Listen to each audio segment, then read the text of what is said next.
नमस्कार दोस्तों, मैं बीपीएससी टीचर जयसर आज आपके लिए शब्द भेद के ऐसे प्रश्न लेकर आए हमने जो परीक्षा में सीधे सीधे पूछ लेते हैं, जिस कारण से ये वीडियो आपके लिए बहुत ही महत्वपूर्ण होने वाली है। इसको बिना स्किप किए पूरा देखिएगा, आपको बहुत कुछ सीखने को मिलने वाला है। तो इसलिए इस वीडियो को भी कर दीजिए लाइक और चैनल को भी कर दीजिए सब्सक्राइब, क्योंकि आगे भी आपको ऐसी प्रश्नोत्तरी मिलने वाली है। तो चलिए आप शुरू करते हैं। हाँ, पहला प्रश्न देखिए, कह रहा है उत्पत्ति या स्रोत के आधार पर शब्द के भेद होते हैं। ऑप्शन है 3, 4, 5, 6। बताइए क्या हो जाएगा।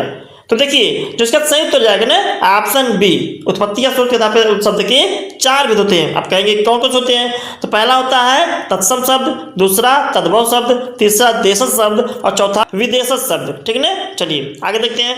प्रश्न संख्या 2 कह रहा है रचना या बनावट के आधार पर शब्द के भेद होते हैं। ऑप्शन है 3, 2, 4, 5। बताइए क्या हो जाएगा।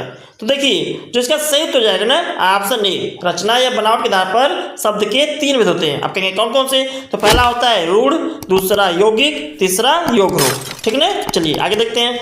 प्रश्न संख्या 3 कह रहा है रूपांतर या विकार के आधार पर शब्द के भेद होते हैं। ऑप्शन है 2, 3, 4, 6। बताइए क्या हो जाएगा। तो देखिए इसका जो सही उत्तर जाएगा ना, ऑप्शन ए। रूपांतर या विकार के आधार पर शब्द के 2 भेद होते हैं। आप कहेंगे कौन कौन से। पहला होता है विकारी शब्द, दूसरा अविकारी शब्द। आप कहेंगे विकारी शब्द क्या होता है। विकारी शब्द ऐसे शब्द ने जिसका लिंग, काल, वचन के आधार पर विकार होता है। जिसमें विकार क्या होता है। विकार मतलब परिवर्तन, उनका रूप क्या होता है, बदल जाता है। इसीलिए इसके आधार पर नाम रखा गया है रूपांतर। जिसके रूप में अंतर आ जाए, जिसका रूप क्या हो, बदल जाए, उसे कहते हैं विकारी शब्द। इसी के आधार पर इसका उल्टा होता है अविकारी शब्द, जिसमें रूप न बदले, लिंग, वचन, काल के आधार पर उसमें कोई परिवर्तन न हो। उसका किसी भी लिंग बदल दिया जाए, काल बदल दिया जाए, वचन बदल दिया जाए, उसके रूप में परिवर्तन न हो, उसे कहते हैं अविकारी शब्द। ठीक ना, चलिए आगे देखते हैं। प्रश्न संख्या 4 कह रहा है विकारी शब्द के कितने भेद होते हैं। ऑप्शन है 3, 4, 5, 6। बताइए क्या सही जाएगा। तो देखिए इसका जो सही उत्तर जाएगा ना, ऑप्शन बी। विकारी शब्द के 4 भेद होते हैं। आप कहेंगे कौन कौन से। पहला होता है संज्ञा, दूसरा सर्वनाम, तीसरा विशेषण और चौथा क्रिया। ठीक है ना, चलिए आगे देखते हैं। प्रश्न संख्या 5 कह रहा है अविकारी शब्द के कितने भेद होते हैं। ऑप्शन है 2, 4, 3, 5। बताइए कैसे हो जाएगा। तो देखिए इसका जो सही उत्तर जाएगा ना, ऑप्शन बी। अविकारी शब्द के भी 4 ही भेद होते हैं। आप कहेंगे कौन कौन से। पहला होता है क्रिया विशेषण, दूसरा संबंध बोधक, तीसरा समुच्चय बोधक और चौथा विस्मयादि बोधक। ठीक है ना, चलिए आगे देखते हैं। प्रश्न संख्या 6 कह रहा है अर्थ के आधार पर शब्द के भेद होते हैं। ऑप्शन है 2, 3, 4, 6। बताइए क्या सही जाएगा। देखिए इस प्रश्न का उत्तर देने से पहले ना आपको कुछ बताना है।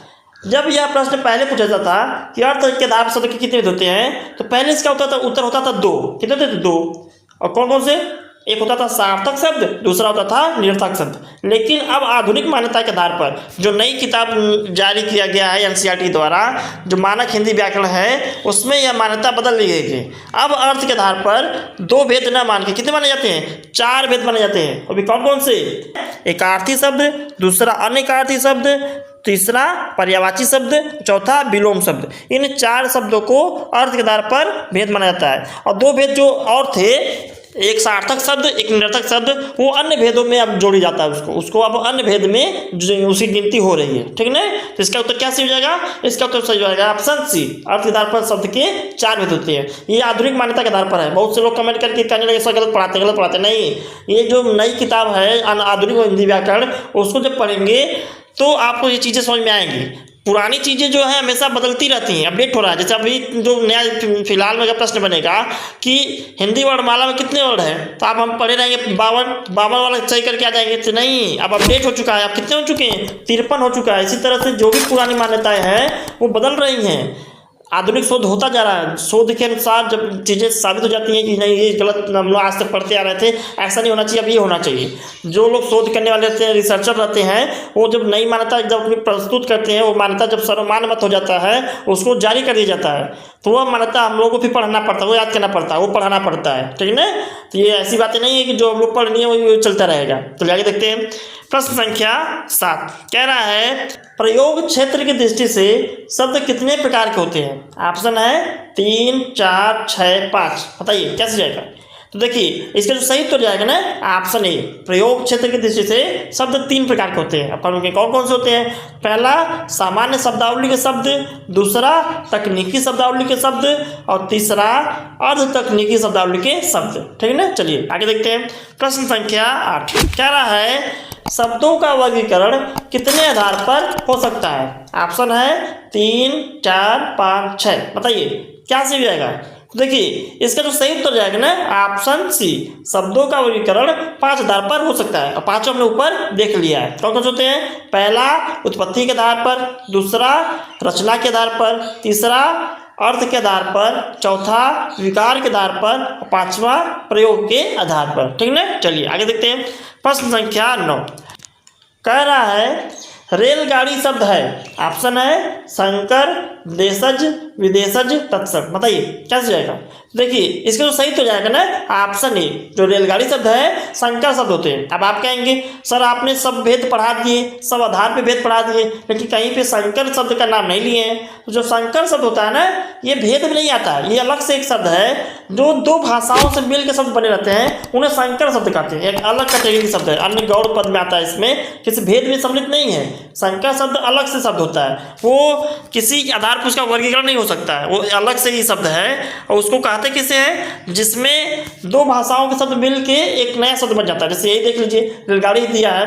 अब रेलगाड़ी में रेल शब्द आपका अंग्रेजी का है और गाड़ी शब्द हिंदी का है। रेल अंग्रेजी, गाड़ी हिंदी, जोड़ दिया है, बना दिया एक शब्द रेलगाड़ी। और भी शब्द है जैसे मांग पत्र। मांग आपका होता है हिंदी का शब्द और पत्र होता है संस्कृत का शब्द, मिला के बना दिया मांग पत्र। ठीक है, ऐसे शब्दों को संकर शब्द कहते हैं। आगे देखते हैं। प्रश्न संख्या 10 कह रहा है शब्द शक्ति कितने प्रकार की होती है? ऑप्शन है 4, 3, 2, 6। बताइए हमने शब्द पढ़ लिया तो शब्द शक्ति भी जान लेते हैं। शब्द शक्ति कितने प्रकार की होती है? शब्द शक्ति 3 प्रकार की होती है, इसलिए ऑप्शन बी वाला सही हो जाएगा। कौन कौन सी होती है? पहली होती है अभिधा, दूसरी लक्षणा, तीसरी व्यंजना। अभिधा, लक्षणा, व्यंजना। ठीक, चलिए आगे देखते हैं। एक प्रश्न आपके लिए है ना जिसका उत्तर आपको कमेंट करके देना है और हम इसका उत्तर अपनी अगली वीडियो में देंगे। देखिए आपका प्रश्न क्या है? आपका प्रश्न है योग रूढ़ शब्द कौन सा है? ऑप्शन है पीला, घुड़सवार, लंबोदर, नाट। इसमें से योग रूढ़ शब्द कौन सा है? चलिए आगे देखते हैं। पिछले वीडियो का प्रश्न था विद्यार्थी के लिए अन्य पर्यायवाची शब्द है, तो इसका जो सही उत्तर था ऑप्शन सी शिक्षार्थी और छात्र। ये जो 2 शब्द दिए हैं ये विद्यार्थी के पर्यायवाची होते हैं। ठीक, तो बस इस वीडियो में इतना ही। हमें उम्मीद है कि आपको वीडियो पसंद आया होगा। यदि वीडियो पसंद आया तो वीडियो को लाइक करें और अपने दोस्तों से शेयर भी करें। क्यों? क्योंकि ज्ञान बांटने से ज्ञान बढ़ता है। और हाँ, यदि आपने अभी तक हमारे चैनल को सब्सक्राइब नहीं किया है ना तो अपने हिंदी ज्ञान को बढ़ाने के लिए हमारे चैनल हिंदी ज्ञान भंडार को सब्सक्राइब करके बेल आइकन भी प्रेस कर दीजिए ताकि जब भी कोई वीडियो अपलोड हो उसका नोटिफिकेशन आपको मिल सके। तो चलिए मिलते हैं नए वीडियो में नए टॉपिक के साथ। तब तक के लिए धन्यवाद। Thanks for watching.